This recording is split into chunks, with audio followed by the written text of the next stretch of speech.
L'accelerazione è irreversibile e il pedale lo pigia la Lega. In mattinata il Carroccio presenta in Senato una mozione di sfiducia al premier Giuseppe Conte.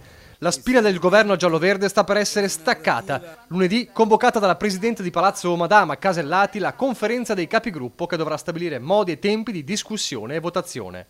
Già martedì 13 agosto, come chiede la Lega, o lunedì 19 agosto, come vuole l'opposizione. I tempi sono cruciali per riuscire a definire o meno un'eventuale data di voto a ottobre, ma mentre a Roma si fanno i conti del calendario, i mercati già danno l'affondo. Spread che arriva a 235, Piazza Affari in calo potente, giusto quello che non volevano le imprese.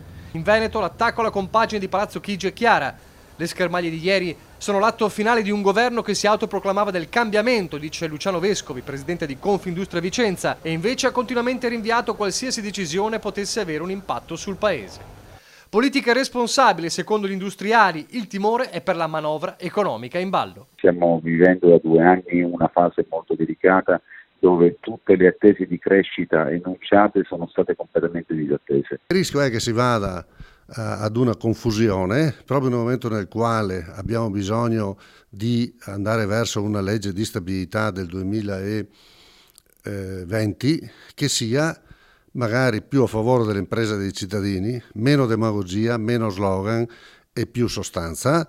C'è la cristallizzazione dell'IVA, dell'aumento IVA che sarebbe una iattura dal punto di vista del rilancio dei consumi e perciò anche lì bisogna intervenire sulla manovra finanziaria. Fa eco la CNA del Veneto, siamo molto preoccupati, dice il presidente Alessandro Conte, per l'effetto che la crisi potrà avere su questioni per noi importantissime, come l'abrogazione dell'articolo 10 della legge di conversione del decreto sviluppo, per scongiurare la penalizzazione delle piccole imprese sullo sconto in fattura dei lavori di efficientamento energetico, sulla quale il governo si era impegnato comprendendo le nostre richieste.